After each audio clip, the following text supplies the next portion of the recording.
Как вы оцениваете, я понимаю, что в таком глобальном масштабе, ну вот если проанализировать все происходящее, оцениваете, а, ну, жертву, которой предстал Ермак на прошлой неделе, и сейчас там у нас куча подробностей, это внутренняя украинская политика перестраивается, там говорят, вот ему запретили выезд, а вроде как не запрещали выезд, сегодня это опровергли, сегодня сказали, сегодня опровергли, он говорит, я пойду на фронт.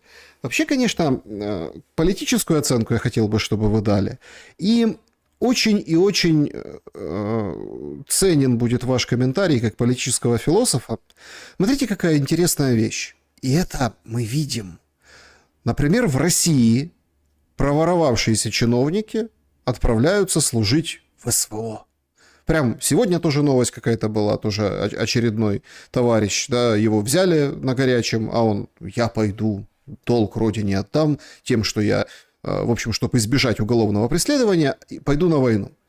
В Украине та же песня. Ермак, казалось бы, говорит, я на фронт, никто за меня не заступился, никто не сказал там, вот, в общем, и пересказы такие странные от источников, что он серьезно думал, что он напишет это заявление, это будет политический перформанс, но Зеленский его не уволит, а он уволил. И в Украине вот эта система, вот эта тренога власти Зеленского потеряла одну ногу, она надломана, подпилена, если вообще не вырвана. Как вы отнеслись к вот этой турбулентности внутри офиса Зеленского, ну, его структуры Ой, управления?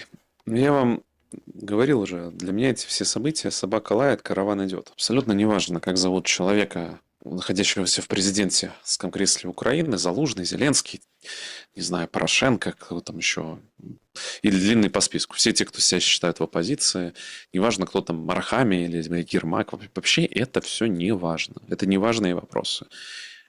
Они важны, возможно, для конкретных людей. Там, я уверен, что кто-то на этом поднял деньги, кто-то потерял деньги. Там точно есть такой пласт, который всех интересует. Сущностно это значение не имеет. Есть проблема парадигмы. Ну, прикладной пример. Простой пример. Господин Залужный говорит о необходимости перемирия, хотя 10 раз ему сказали, что перемирия не будет. Потому что, типа, надо, конечно, замириться на 2 года, потом Россия развалится, и тогда, ну, дословная почти цитата, мы еще параллельно изобретем ядерное оружие, и войска НАТО войдут на нашу территорию. Вот пока вот есть такая установка, то, что вот это является альтернативой на господину Зеленскому, нет никакой разницы, как зовут человека в кресле, повторюсь, украинского президента. Господин Зеленский в данный момент является не более чем выражением такой коллективной воли, вот этого общего духа украинства, где мы описывали его тоже неоднократно, но повторим, что главная задача этого духа – убиваться об Россию. Другой задачи у этого духа нет. Вот пока эта задача выполняется, в принципе, все что угодно будет прощено, если вовремя платить, ну, если вовремя там делиться, или если вовремя там... В общем, может, правда, неудачно выпасть карта лично, но глобально все будет продолжаться так, как продолжается. Если говорить о том, почему люди идут на фронт, ну, давайте прямо. Теперь в истории это действительно один из самых истинных и настоящих путей искупить вину перед целостностью, то есть поставить свою жизнь на кон и попытаться смыть кровью так или иначе свой общественный позор. Получается, Грустно то, что что он признает часто вину. говорю. Косвенно да. Косвенно да. Но важно, что сейчас непонятно. Мы живем в мир постмодерна, и даже вот эта объективная истина превращается в похабное шоу. Да? Тоже мы же не знаем, эти люди, они там на фронте, не на фронте, в штабе, не в штабе, воюют, не воюют. Вообще где они? То есть это как условно, как мы не знаем условно, господин Коломойский, он в изоляторе сидит или он где-то в другом месте сидит. Ну, тоже вот такого рода постмодерн, да? То есть вот мы, не владея этой информацией, не можем оценить, насколько поступок реален. Я бы точно не смеялся над самим фактом того, то, что в обществе фронт является местом искупления, но не берусь оценить конкретного человека с его мотивацией, с конкретным шагом. При этом можно оценить политически. Политически то, что господин Ермак поехал на фронт, а не в Израиль, это указывает на то, что с надеждами остаться в Украине, сделать себе в Украине имя, играть роль в политической жизни в Украине, он не остался. Он не расстался, простите, да. Вот это ход мудрый и, возможно, политический, возможно, здесь что-то еще мы увидим. Но, повторюсь, для меня это неинтересные вопросы, потому что какая вам разница, как зовут человека в этом кресле, если ему все равно придется подписывать указы о бусификации, ему все равно придется подписывать указы о городах-крепостях и городах-героях, и ему все равно потом придется до последнего украинца воевать. Какая разница? Мгм. Но у меня есть контраргумент вашего неинтереса к этому вопросу. Он очень серьезный, Павел. Смотрите, мы пытаемся с вами, ну, всегда, да, так или иначе подойти к вот этому процессу демонтажа антироссии. Однако понимаем, Украины как проект антироссии. Однако понимаем, что, ну, вот это вот, смотрите, здесь там невозможно идеологически, вот Залужный, какая разница. Залужный, кстати, в Украине, это же украинские медиа. Новости украинские, это просто песня. Залужный выставил фотографию, что дома лучше всего. Это он намекнул, что он в Украине. О, Залужный приехал, сейчас начнется. Ну, вот это вот все. Смотрите. Ну, Александр, давайте повторим. Пока вот люди обсуждают это, не так важно, сколько людей погибло под ФАБами. Это же, вы понимаете, как работает общественное внимание. Вы заметите, что принципиальная установка украинского общественного сознания, на котором строятся все рассуждения, вот это вот, я посмотрел, тоже логика, снимали соцопрос о мире во Львове, или Ивано-Франковске, ну, неважно, на самом деле, какой город, типа, согласны ли вы на там, список переговоров, ну, вот, причем это еще не Россия, это не реальные требования были озвучены, а трамповские, ну, и подавляющее большинство сказало нет. Почему был аргумент, а за что тогда хлопцы погибли? Столько хлопцев полегло. Да. И это ж правда, и это и есть тот самый вопрос. Перед любой украинской властью встанет вопрос, сколько хлопцев полегло и за что. И поэтому так важно в общественном сознании аналитиков делать вид, что хлопцы – ресурс бесконечный. Каким-то образом в украинском общественном сознании уживаются две мысли. Реальность бусификации, границы перемоги, потому что мы тогда что, лохи, простите? Если нас тут разбомбили, столько людей погибло, и тем не менее мы еще полностью проиграли. И третье, то, что тем не менее вот человеческий ресурс Украины бесконечный. Вопрос потерь в реальности в украинском обществе не чувствуется совершенно. Это просто важно подчеркнуть. До сих пор считается, что стратегия войны с Россией, ну, простите, скажу грубую фразу, оправдана биополитически. Хотя всем понятно, что сам факт продолжения этой стратегии, этого проекта приводит на длинные дистанции к физической гибели, вот, ну, скажем так, народа этих земель. Давайте прямо скажем, физически. То есть, либо выезд, либо просто физическая гибель. Но обсуждать это страшно. Поэтому мы будем обсуждать, кто какую фоточку поставил в интернете, кто кому там лайки, не лайки, кто кому подмигнул, не подмигнул, а вот что там скажет Уитков. Вот это, наверное, для меня самое поразительное, насколько для в целом украинской медиа-среды сейчас вопрос потерь при понимании абсолютной обреченности стратегии, то есть очень важный момент, то есть цель поставленная недостижима. Ну, то есть какая поставленная цель? Она, кстати, везде не меняется. Я, простите, что я так долго останавливаюсь на этом вопросе, потому что, мне кажется, он действительно важен. Господин Залужный интервью, когда Россия развалится. Там, господин Гордон тоже в интервью, ну, то есть, как бы, тоже ваш ряд комментаторов используют как это. Вот смотрите, это же свидетельствует о мире. То, что, ну, Россия же все равно развалится, и мы все это заберем. И вот какого политика не возьми, даже формула мира идет под соусом, ну, рано или поздно, ладно, уступку какую-то сделаем, но рано или поздно все равно развалится, и все мы заберем. Вы понимаете, что сама вот эта установка, то, что оно все равно сама разваливается, и мы потом все заберем, показывает, что нет ни одного украинского политика, который хотел бы менять стратегию и вектор. Ну, это и понятно, потому что он тогда сразу перестает быть украинским политиком и подвергается остракизму. Его сразу тогда, простите, убивают, либо взрывают, либо в тюрьму сажают. А это никому не хочется. Но, тем не менее, подчеркну, что оставаясь в этой логике, что Россия рано или поздно все равно развалится, а нам главное пересидеть, пока она разваливается, все-таки в России не полные идиоты сидят. Я страшную вещь скажу, наверное, для украинского мышления, но, наверное, не стоит считать своего оппонента уж совсем таким клиническим дураком, и просто задайте себе простой вопрос. Какой смысл с вами хоть какой-то договор заключать, если весь ваш план фига в кармане, подождать, пока мы развалимся, и нанести ответный удар? Вот теперь понимаете, почему только железобетонные юридически обусловленные документальные требования, чтобы любая попытка реванша привела к атомному ответу. Ни много ни мало. И все-таки о контраргументе, Павел. У нас уже даже политтехнологи при офисе говорят, а вот Зеленский уйдет, попрощается в новогоднюю ночь. Новый год. Новый год. И вы понимаете, тут такой момент. Я хотел бы у вас, вот гипотетически, если это возможно, и Зеленский уходит в отставку, там Рада переформатируется, выбирают спикера, он становится исполняющим обязанностями, но это же ведь по сути и есть демонтаж вот этой власти, который гораздо более вероятнее приведет к демонтажу проекту «Антироссия», чем, собственно, сохранение, вот то, что сейчас Зеленский, ну, в общем, как сохраняет свои бразды своего управления. На ваш взгляд, условный уход Зеленского «я устал, я муха-жук» это затянет войну или оборвет ее? Ну, даст шансы больше туда или туда? Ничего не изменит. Ну, для меня, я повторюсь, он ничего не меняет, потому что война не из-за Зеленского началась. Я рискну предположить, что когда Зеленский господин приходил к власти, он искренне, может быть, и хотел исполнить Минские соглашения и даже замириться, там, условно говоря, и построить эту нормальную, скажем так, стратегию. И проблема не в нем. Проблема вот в самой идее. Проблема в том духе, под который это объединение происходит. Потому что пока вы находитесь под, условно, крышей этого духа, то неважно, какая фамилия будет у человека в этом кресле, он все равно будет выбрасывать могилы советских и русских солдат с Лычаковского кладбища, чтобы было кого хоронить. Он все равно будет дерусифицировать Одессу, запрещать всю культуру и превращать Одессу в Хаджибей. Он все равно будет говорить о необходимости войны. Не сейчас, так через следующее поколение. То, что нам нужно подготовить следующее поколение к войне. Нужно переждать, нужно собраться с силами, и потом там мы нанесем этот удар. И все равно будет гонение на церковь, все равно будет гонение на культуру. Потому что как только этого не будет, то весь проект разваливается.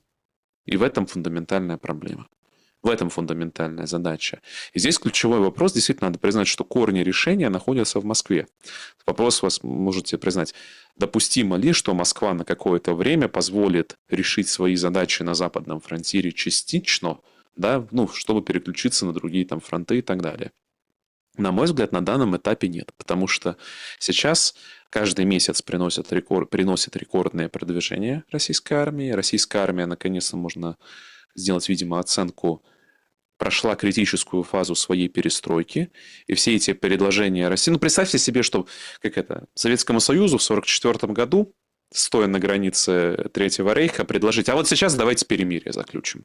Нет, можно, конечно, представить, что Сталин бы пошел на такое гениальное предложение. А мы тут внутри себя оставим те же власти, те же структуры. Хорошо, сократим армию, но сохраним наш генеральный штаб, сократим все кадрированные дивизии. Вот еще план реконструкции за деньги западных союзников нашей промышленности ими же разбубленной. А вот теперь вы, тем не менее, перемир, мы теперь за мир. Но вот это вот примерно тот же самая вероятность. Конечно, нет, безумие бывает. Мы не можем до конца предсказать какое угодно безумие. Но я показываю то, что с точки зрения России было бы крайне странно согласиться на этот вариант. Крайне странно. Кнутом или пряником ее можно сподвигнуть, согласиться. Только кнутом. Кого, Россию? Да. Пряником после минимальных требований. То есть на что Россия могла бы серьезно рассматривать, если бы вот требования Стамбул Плюс выполнены, плюс большие бонусы. Но требования Стамбул Плюс это и есть то, что невыполнимо для Украины, потому что там мало то, что территориальные потери, 5 областей в административных границах, так еще самое главное реальное разоружение и реальное выбивание из-под ног вот этого, скажем так, проекта украинскости, это именно отсутствие гонений на язык, церковь и культуру. Выполнение всех этих условий невозможно для Украины в полном пакете. То есть, если это не замыливать, это неисполнимо. В этом проблема. А на меньшее сейчас России соглашаться... Опять, понимаете, если бы у нас были сигналы, что Россия согласна от официальных лиц подвинуться по этим требованиям, принципиально можно было бы это обсуждать. Но буквально вчера Путин выступил в Бишкеке, и он, по-моему, впервые произнес фразу: «Если вы хотите до последнего украинцев воевать, мы готовы». По-моему, это более чем красноречиво отвечает на вопрос о решимости России. Нравится это вам или не нравится, но вне зависимости от понимания господина Трампа и Кушнера, для Российской Федерации сейчас это не конфликт бизнеса. Это конфликт экзистенциальный. И в любом экзистенциальном конфликте вопрос безопасности выводится на передний план. И повторюсь, как вопрос безопасности, к сожалению, на данный момент и близко не подходит к решению. На фоне разговоров о войне на Балтике, на фоне атак в Черном море, на фоне ремилитаризации Европы. Я же тоже очень важную вещь пойму. В проекте этого договора 28 стоял ЕС. Но, простите, если Европа ремилитаризировалась, то ЕС перестает быть нейтральным блоком, а становится военным блоком. И тогда весь аргумент о нейтралитете, который был применен против НАТО, применяется против ЕС. Поэтому на месте украинцев, тех, которые хотят в ЕС, я бы менее радовался перевооружению Европы. Но тут же тоже есть хитрый момент, надо признать. Знаете, тоже интересная история. Я сейчас вот тоже заметил. Огромное количество иммигрантов тоже же против завершения войны по нормальной причине. У них есть 5-летний срок до получения гражданства. Гораздо лучше, если война продлится 5 лет, они получат гражданство, и все будет хорошо. Ну, а новым не особо рады в Европе, беженцам из Украины. Уже начинаются, ну, они там давно уже начались, вот эти всякие там материалы, там, парк в Варшаве, там бандиты какие-то украинские, ну, молодежь, да, там, в общем, поножовщины, драки, беспредел, ужас. А кто-то приезжает... Смотрите, нет, это другой процесс. То, что будет процесс фильтрации, разумеется. Европу тоже в рамках своей подготовки к войне, я думаю, она будет проводить фильтрацию. То есть она будет делить украинцев примерно, ну, беженцев, например, на 3 сорта. Сорт первый – это долгосрочно необходимое выгодное население, которое они планируют вовлечь в свои экономические процессы. Но эти люди, которые там учат язык, делают бизнес, обустроились, работают, ну, то есть интегрируются по полной программе, эти останутся. Третье – это второй – боевые холопы. То есть вам уже нужно кто-то в европейской армии будет служить. Вот это, скажем так, украинские беженцы пойдут туда. Те, кто не смог строиться в экономику вместе с другими бедными, которые сейчас в процессе деиндустриализации Европы, туда же будут направлены. Ну и, наконец, третья группа – это иждивенцы. Вот этих, да, повысылают назад в Украину вместе с бангладешцами и пакистанцами. Ну и сама Европа, видите, уже вместе с отношением к людям меняет вообще отношение к странам. Сегодня вполне себе пишет пресса, что даже если Украина когда-то там вступит в Европейский Союз по итогам то ли переговоров, в общем, как это, там же пункт есть о завершении войны, то право голоса она иметь не будет. Ну, право вето, да, вот этого среди всех европейских стран. Она... Ну, если там вам одиноко, украинцы, не переживайте. Там другие страны, которые тоже в очереди в ЕС, тоже не будут иметь права голоса. Получается, что те, кто вновь пришедшие, они вообще как бы и не ЕС получают, по большому счету. Но мрия остается. Мрия. Да. До последнего украинца, вы говорите. Письмо, которое меня поразило, я его получил сегодня от зрителя по имени Андрей. Позволю себе зачитать, я очень хочу, чтобы вы прокомментировали. Центральная Украина, Черкасская область, ПГТ с довоенным населением 10 тысяч человек. Уровень могилизации пробил дном. В поселке не осталось мужиков, которые могли бы вырыть могилу на кладбище. Морга нет. Ближайший морг в Черкасах. Кто попробивнее с деньгами решают вопрос с моргом в областном центре. А так покойников обкладывают бутылками со льдом в ожидании похорон. Время ожидания не менее недели. Одно спасение. Есть Сашка. Назовем его так. Сашка. Так этот вот Сашка СЗЧшник. Он живет в лесу, в палатке, по заброшкам, меняет дислокацию. Периодически делает вылазки к людям, те подкармливают ему и работу постоянно подкидывает. И вы, наверное, понимаете из контекста, какую работу подкидывают Сашке. Работает он по ночам, при свете фонаря. Сами понимаете, где.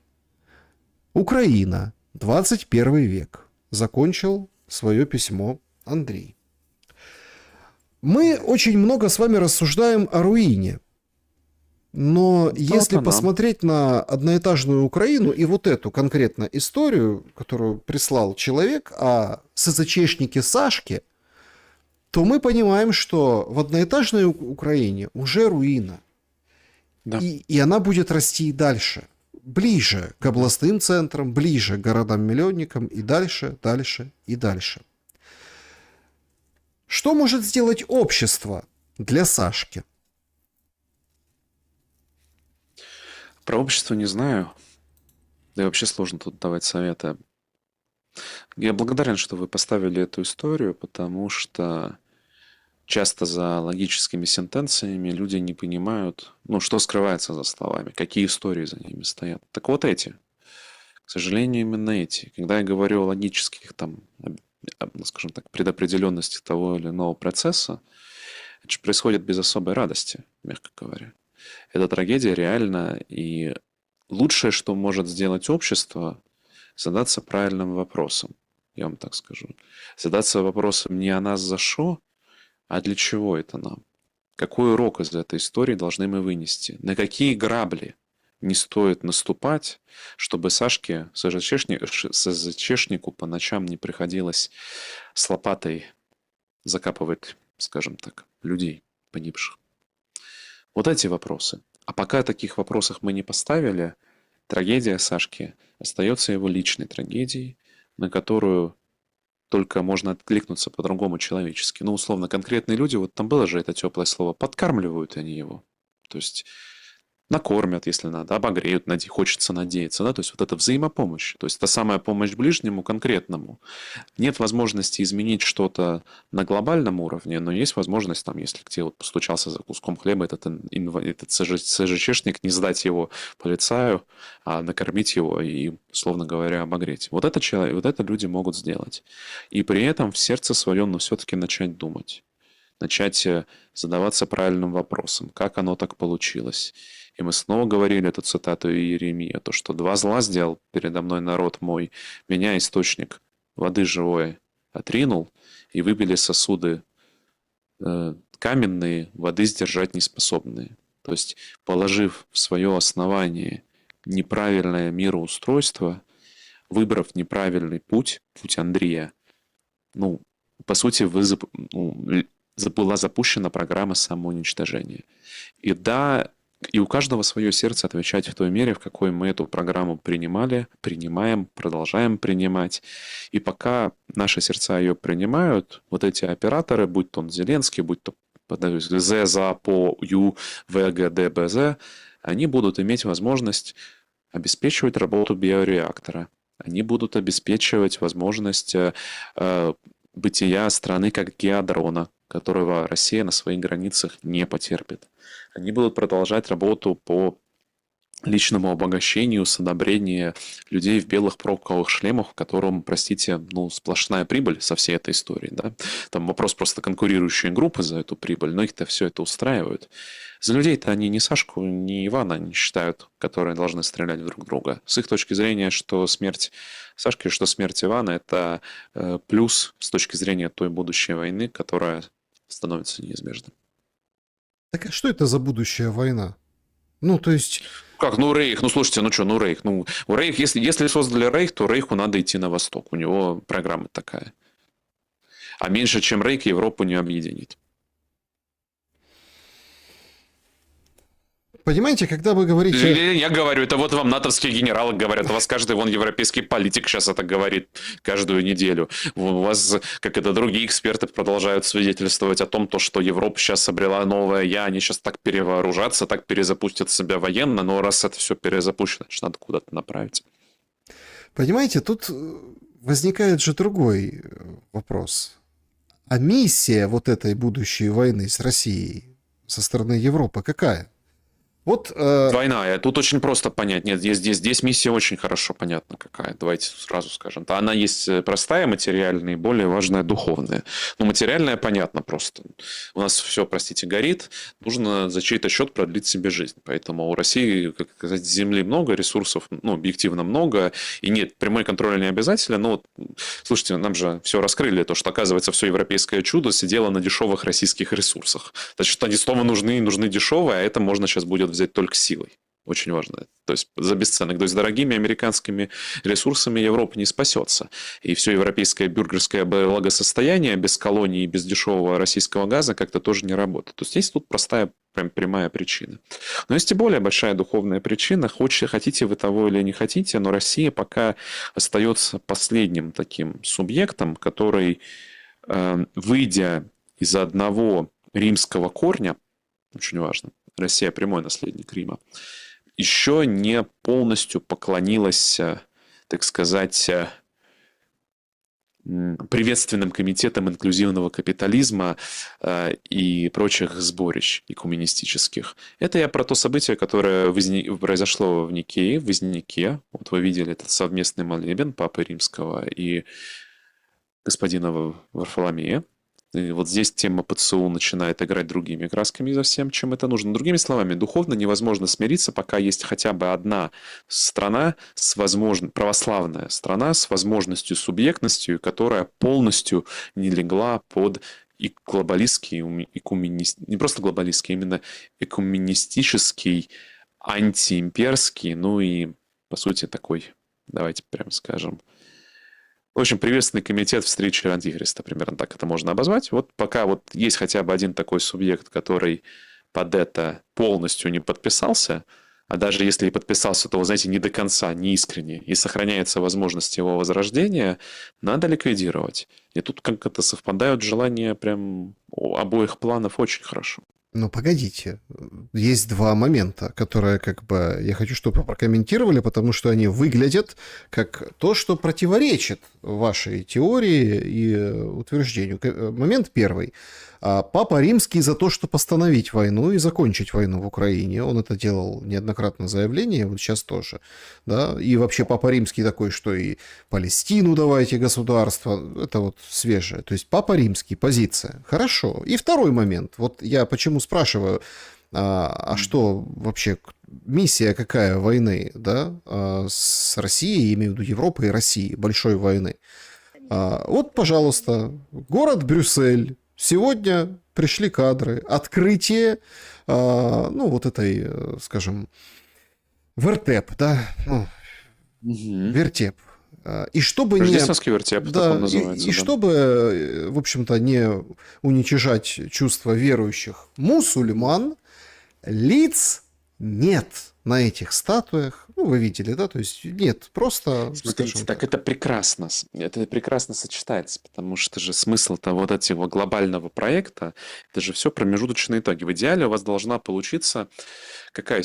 Давайте, что я говорю, давайте прочитаю то, что говорил на эту тему Паисий Святогорец. То, что вот, смотрите, экуменизм, общий рынок, одно большое государство, одна религия, сшитая по их мерке. Таковы планы у этих дьяволов. Произойдет великая смута. В этой смуте все захотят царя, который мог бы их спасти. И тогда они выдвинут человека, который скажет: я имам, я пятый Будда, я Христос, которого ожидают христиане, я тот, которого ждут иеговисты, я мессия евреев. У него будет 5 я. Так что как раз это прекрасный смысл. Как раз экуменизм, он для того и нужен, чтобы вы как бы все можете... Тут же в чем смысл? Ты можешь как... Это ложное единство. Поймите правильно, на чем здесь идет паразитарность. Мы все хотим настоящего единства. Это нормально.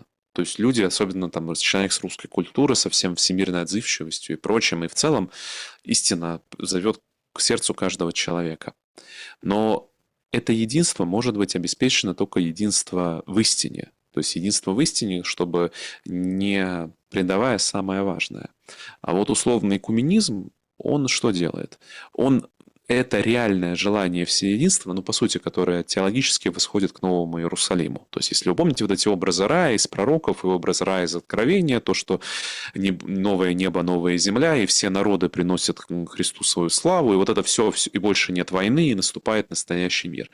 И вот здесь происходит хитрая подмена. Давай тебе как бы это, но без необходимости преображения сердца. А давайте как бы это, но по-настоящему делать не надо, ты просто вот сделай вид, что вот. И вот видите, поэтому можно делать вид, что мы уважаем чувства мусульман.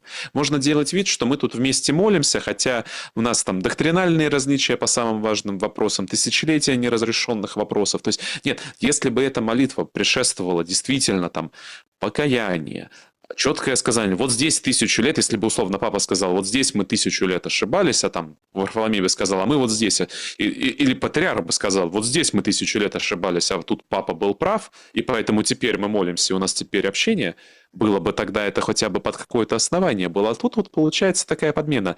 Ты как бы ничего не говори, тут как бы все правы, все свою фигу в кармане, но контур единой власти сохраняется. Тогда как раз вот это, когда говорят о мире, надо же говорить, понятно, это же перемирие. Это мир, который нужен, когда говорит об этом, чтобы успеть перевооружить полки, подготовить снаряды. Сейчас просто с военной точки зрения Украине действительно тяжело. То есть вот этот проект, то есть Россия наступает. То есть перемирие сейчас объективно Западу выгодно. Но просто, понимаете, призывать к перемирию как таковому сразу заподозрят в тебе некий эгоизм, да, такой некоторый, скажем так, как будто ты свой корыстный интерес преследуешь. А когда ты говоришь о мире, ну как, кто же против мира? Вы же не забывайте, что, как говорят тоже святые, на знаменах-то Антихриста, как говорит апостол Павел, то, что когда будут говорить мир и безопасность, тогда внезапно постигнет их пагуба. И, в общем, мир и безопасность, к сожалению, самое такое большое искушение для нас, потому что его всем, понятное дело, хочется. И никто в здравом уме войну ради войны выбирать не будет. Но мир возможен только в истине. А нам предлагают выбирать между миром и истиной. И вот тогда и происходит, как в той цитате, которую, наверное, я с нее начал, но уместно ей закончить из Иеремии. То, что «И перейдут домы их к иным, поля и жены их также, яко простыру руку мою на обитающих на земле сей, глаголит Господь. Понеже от меньшего и даже до большего все совершиша беззаконие». И тут все уместно вспоминать, когда в зеркало смотришься. «От священника и даже до лжепророка все сотворишь ложное, и целях у сотворения людей моих, уничижающий и глаголющий. Мир, мир». А где есть мир? И вот с этой историей оно все и происходит. И поэтому пока нету истинного мира, разговоры о ложном мире являются лишь прикрытием для большой войны. Да, друзья, давайте подведем итоги нашего сегодняшнего вопроса и, конечно же, перейдем к вашим вопросам. Очень много их, и все, конечно, не войдут. Но большое спасибо, что пишете. Мы все равно, в общем, на связи, все равно пытаемся отвечать на эти вопросы. Правда, аншлаг, да, но, в общем, в режиме Блиц будем пробовать отвечать, ну, на какие успеем точно. Какая уступка Украины наиболее взрывоопасная в долгосрочной перспективе? Такой опрос. 9% отказ от численности ВСУ, 12% отказ от надежд на НАТО, 29% отказ от травли веры и языка и 50% отказ от территории. Все-таки, видите, парадигма такая, что если откажемся от территории, вот это вот будет взрыв, реваншизм и так далее, и так далее, и так далее. Ну, в общем, начнется что-то. Не, ну смотрите, если как в нынешних вам договорах предлагают отказаться от территории, не поменяв ничего внутри, то, конечно, это будет реваншизм, конечно, это будет, по сути, это будет Германия в межвоенный период. Я вам еще гарантирую, вам будут делать рассказы о том, что мы на самом деле перемогали, тут только нам коварные жиды или еще кто-нибудь. Набу. Не знаю, Набу. Коварный Набу нанес удар в спину. И, в общем, а если бы не предатели, то мы бы перемогли. Вот сейчас надо сплотиться вокруг фюрера, и все. Благо, символика-то уже полармии с электрики. Поэтому что? Ну да, электрики с такими символами. Переходим к вашим вопросам, друзья. Всем большое спасибо еще раз. Ссылки на Павла Щелина в описании к этому видео. Все его ресурсы, соцсети, переходите, подписывайтесь. Начнем с закрытого клуба «Шелест». Поехали. Виктор, вопрос для Павла. Ряд экспертов очень желают Украине стать восточноевропейским Израилем, но обходят стороной непопулярную тему женского призыва. Как вы считаете, агрессивная насильственная мобилизация в совокупности с запретом на выезд большинства мужчин, обязанности обновлять свои данные для государства и культивирующимся в обществе презрением к ухилянтам являются прямыми свидетельствами андроцида в Украине? И насколько бы расшатало внутреннюю ситуацию в стране решение о проведении хотя бы частичной мобилизации женщин? Хороший вопрос. Заметьте, что частичная мобилизация уже идет. Ряд женщин со специальностями уже, насколько я знаю, выезд запрещен. То есть частичная женская мобилизация уже началась. Вопрос в усиленной женской мобилизации. Такая может привести к некому взрыву. Но опять, если потихоньку, постепенно, по четким категориям, и если не нарушать права питпанков и ограничить этот, скажем так, призыв крепаками, то, я думаю, скажем так, система себя сохранит, к сожалению. Да.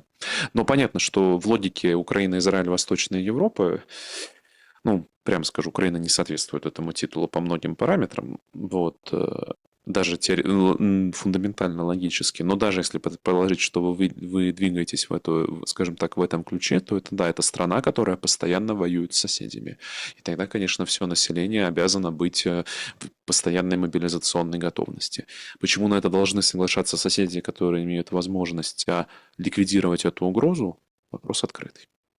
Еще о женщинах. Анна задает вопрос. Снежана Егорова, одна из участниц моих эфиров, на мой взгляд, очень точно в свое время подметила роль украинской женщины в этом конфликте.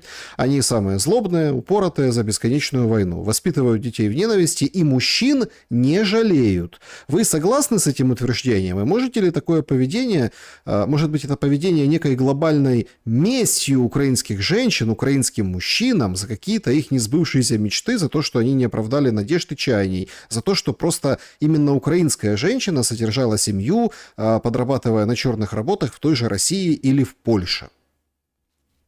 Очень интересный тоже вопрос. Честно, вот не думал его во второй части социологической. Надо поразмышлять. Тут не знаю. Мне больше все-таки близко, мне более близко символическое объяснение. Если вы посмотрите на такую центральную персонаж украинского коллективного бессознательного и мифов Мавку, то вот она дама, которая прям такая полумагичка, полуведьмочка, полупанка. Ну, то есть вообще вот этот весь украинский фольклор. Панночка, магичка, да что говорить, да даже у Гоголя, даже типа позитивный персонаж, отправить ухажера в Петербург за черевичками, так что человеку черта пришлось, как это, знаете, оседлывать. Так себе любящее поведение, да? Ну да. То есть есть такой некий архетип, но если брать Мавку, то это вообще такая прям безжалостный дух, без язычен, как бы и то, что, помните, как с 22 года она по сути и присутствует, вот это, поэтому заметьте, что все женские образы, вот это даже как бы, ну, еретические образы Богородицы с джавелинами, там вот у вас появились вот эти все святые джавелины, то есть вот эта женская такая кибелистическая воительница, такая женская богиня убийств, такая Кали некоторая, она прям очень присутствует в украинском бессознательном, ну и неудивительно, что она более резонирует, конечно, с женщинами. Здесь, то есть мне здесь понятно символическое объяснение, а о социологическом, конечно, имеет смысл подумать тоже. Поехали сообщество YouTube. Выборочно, опять-таки, все не прозвучат вопросы, но тем не менее. Здравствуйте, Павел. Как вы относитесь к тому, что в Краснодаре в ответ на строительство храма КПРФ устроили митинг, так как храм, по их мнению, разжигает межнациональную рознь? Это еще особо интересно после крестопада и модификации госсимволики на Кавказе с знамением крестов на ромбы. Ну, смотрите, тема с крестами, это действительно была очень большая тема, но недавно в России был принят закон об официальном. Ну, то есть это трагедия, что эту норму пришлось принимать, но эта норма, тем не менее, была принята, то, что кресты на государственной символике теперь менять нельзя, они защищенный символ, поэтому надо просто посмотреть, как эта норма будет выполняться. Если говорить о поведении коммунистов, то конкретно эта история, давайте так, конкретно это мне не знакомо, то есть надо разбираться, насколько там они реальные городские активисты, насколько городские сумасшедшие, но на фундаментальном уровне, конечно, да.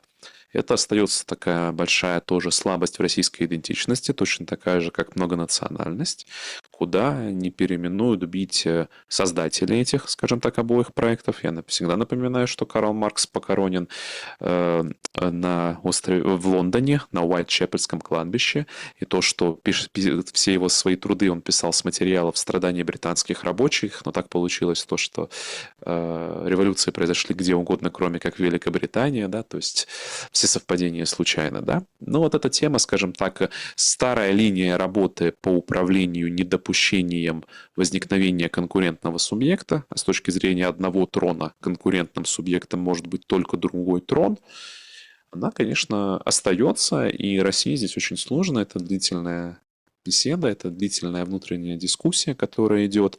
У меня есть ряд эфиров, в том числе на других площадках, где мы ее обсуждаем, но постепенно мы видим все-таки движение более здоровое в этой среде, хотя, конечно, как и всегда в России, надо жить долго, то есть Россия не про быстрые перемены, Россия всегда все-таки на длинной дистанции, это про перемены, которые требуют очень большого терпения. И как и любые перемены, они, разумеется, вызывают сопротивление у тех, кто по тем или иным причинам служит другим идолам. Артем спрашивает, два вопроса у него. Как вы оцениваете перспективы возможного возрождения роли христианского духовенства в России и его связь с идеями восстановления Российской империи? И вдогонку, насколько реалистично возрождение монархии в современной России? Если чисто теоретически это возможно, кого можно было бы рассматривать в качестве первого претендента на престол? Ну, это вопрос последний точно не имеет отношения на данный момент для публичной дискуссии, потому что те, кто понимает философию монархизма, понимают, что вопрос, кто именно, является гораздо менее важным, если по сравнению с вопросом по какому праву. То есть, если право есть правильное, уж извините за тавтологию, если таинства совершены, то, в принципе, не так важно, какая фамилия. Ну, а в целом, да, нет, и стратегически, вы заметите, мы же видим во всем мире кризис так называемой демократической модели. И, по сути, у нас во всех таких странах, которые хоть немножко субъектны, уже де-факто квази-монархии-то установились. Просто все делают вид, что они тут типа избираемые президенты. Я, поскольку считаю ложь положение не способствующего длительному равновесию ни для Отечества, ни для какого-либо другого субъекта, поэтому довольно на длинной дистанции вижу, разумеется, скажем так, ну, возврат, возрождение монархии как метода государственного и общественно-политического устройства, просто потому что оно честное. Оно четко показывает, откуда власть, оно говорит, перед кем ответственность, оно четко показывает и разные источники. Врать меньше в монархии надо, в этом ее главное преимущество.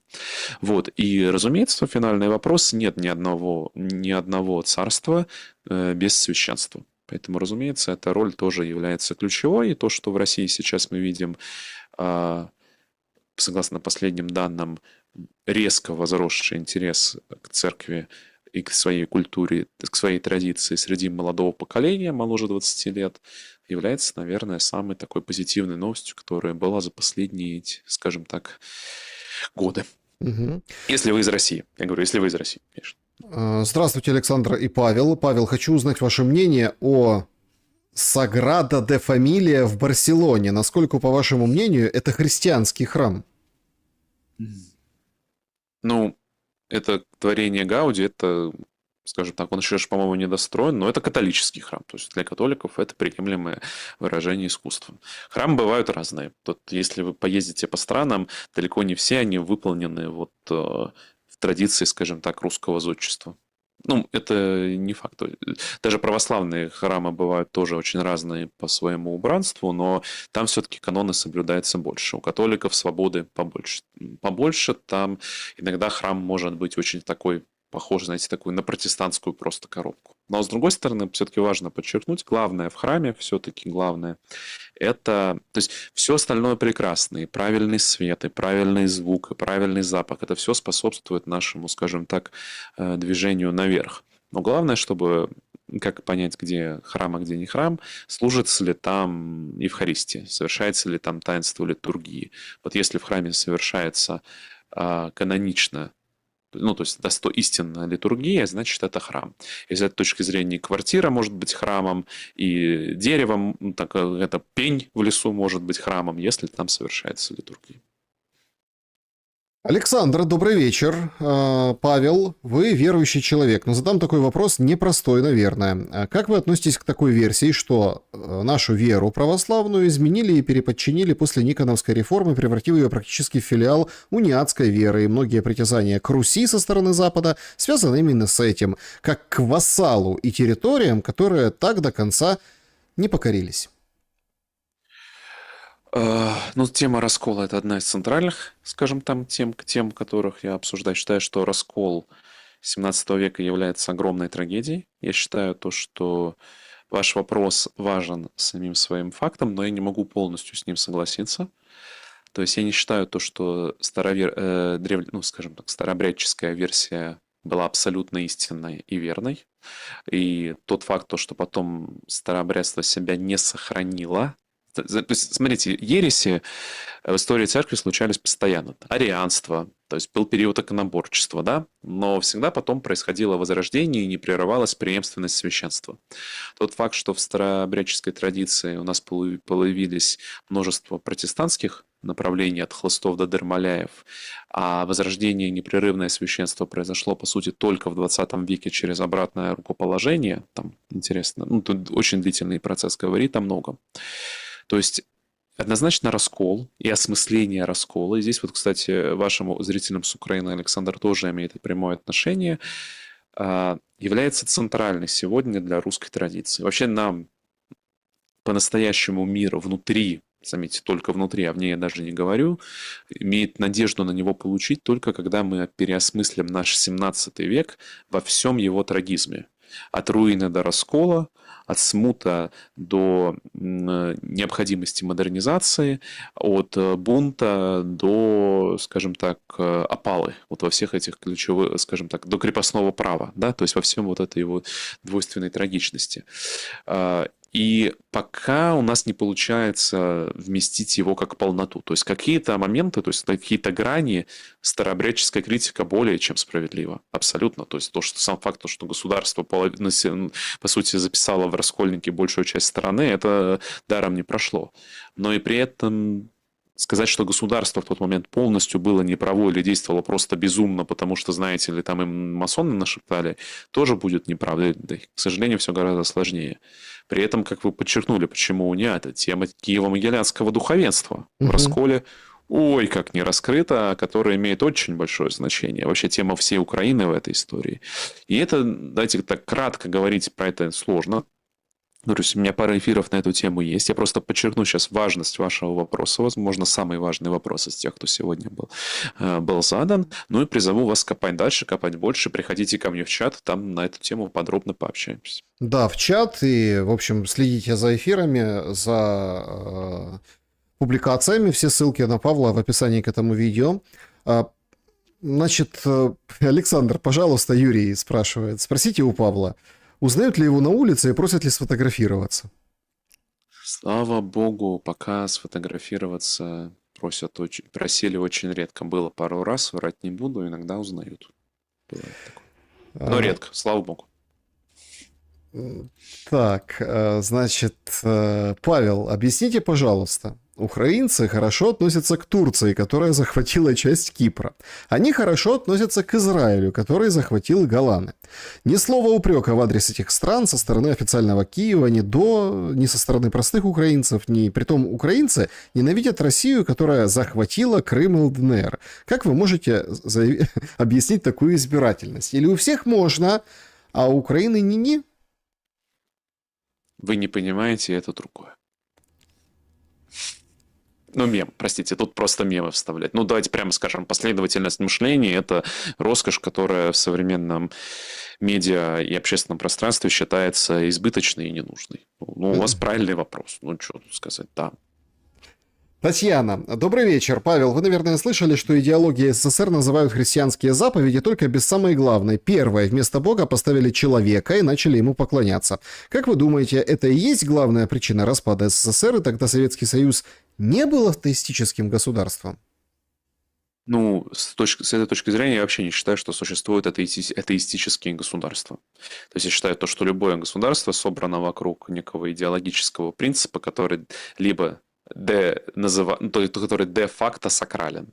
Условно говоря, нет никакой разницы с точки зрения, там, с функциональной точки зрения, подчеркну, с функциональной. Молитесь ли вы там на Конституцию, на президента, на булаву или на конкретно там заветы марксизма-ленинизма. Все равно есть нематериальные символы, вокруг которых это все объединено, и оно де-факто выполняет религиозную роль. Другое дело, что они могут быть истинными и ложными, им может воздаваться должное или не воздаваться должное. Если мы говорим о Советском Союзе, то да, то, что, на мой взгляд, главная причина его трагедии, это была и трагедии его распада, то, что будучи атеистическим, скажем так, на слова государством, он не мог обеспечить передачу следующим поколениям элиты реальной ответственности за страны, которая сберегла бы их от соблазна продать страну в обмен на личный статус.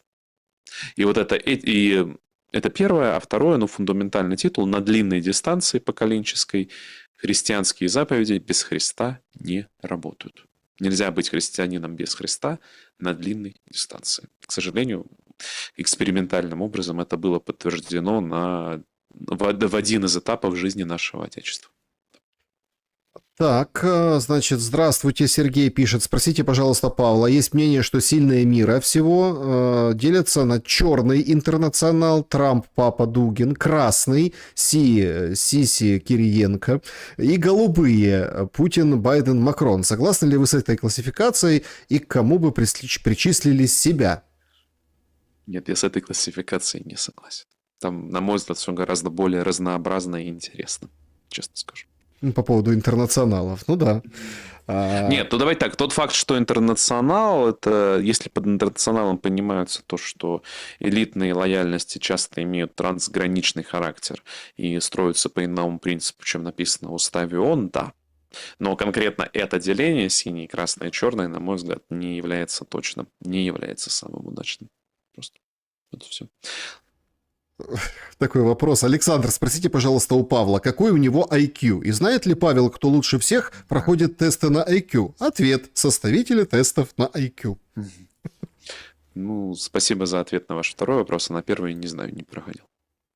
Что будет с Зеленским, по вашему мнению? Может быть, справедливый суд или своего вытянут, так как он много знает? Нет, ну у господина Зеленского два пути, которые оба ему не нравятся на длинную, и поэтому, знаете, как это, может лучше попозже, да, то есть лучше, может, хочешь помучиться, да тогда уж лучше помучиться. Вот у него эти варианты, потому что его первый путь это к пролету над Гибралтаром, подобно господину Сикорскому в 1943 году. Второй путь, условно, справедливый суд, но в России. Оба эти перспективы ему, мягко говоря, не очень улыбаются. Вопрос, в чем, по вашему мнению, из чата трансляции уже онтологическая разница между традиционным, в кавычках, обществом и обществом постмодерна? В традиционном обществе у вас есть истина, и есть источник этой истины, и есть понимание необходимости служения этой истины, а в постмодерне, как по Достоевскому, Бога нет и все позволено. Угу. Значит, ну, понятно, здесь там новости нам сбрасывают в чат трансляции. Спасибо, друзья, большое. Если закончить войну может любой по команде ФАС из-за океана, то поднять страну после войны может человек калибра Деголя. Есть ли шансы ему появиться в Украине? Спасибо вам большое за работу. Первое, так заметьте, что-то не очень получается, скажем так, из океана-то остановить. Океаны разные, понимаете, нет контрольного пакета. То есть вот господин Трамп, может быть, и хотел бы нажать на кнопочку и остановить, но вот пока кнопочку найти не может на столе, там только кнопочка, где Кока-Колу ему приносят. А вот кнопочку, чтобы войну остановить, он пока не нашел. А в Украине Деголь, понимаете, опять-таки проблема, под каким знаменем? Под каким знаменем все это делать? Если под знаменем «я буду лучше Зеленского воевать с москалями», оно надо, оно получится, не получится. А под знаменем возвращения блудного сына, ну, пока я не слышал ни одного таких, скажем так, запросов. Хотя теоретически возможно, если так подумать, ну, были ли же полковники, в конце концов, в 17 веке? Был в конце концов, и Богдан Хмельницкий. Поэтому кто знает, кто знает. Павел, лично для вас, Фатима спрашивает, что приоритетнее, религия или знание, или религия это и есть знание? Философский вопрос. Правильно, наверное, имеется в виду, наверное, не религия, а вера. Религия это все-таки оформленная некая вера, да, то есть это система, то есть это уже оформление. А так, конечно, вера. Потому что вера открывает, буквально сегодня читал, то есть условно знание, есть... Ну, то есть, по-простому, есть рациональное, есть иррациональное, да? То есть, обычно думают, что беседа идет в этом, скажем так, выбор идет между этими двумя позициями.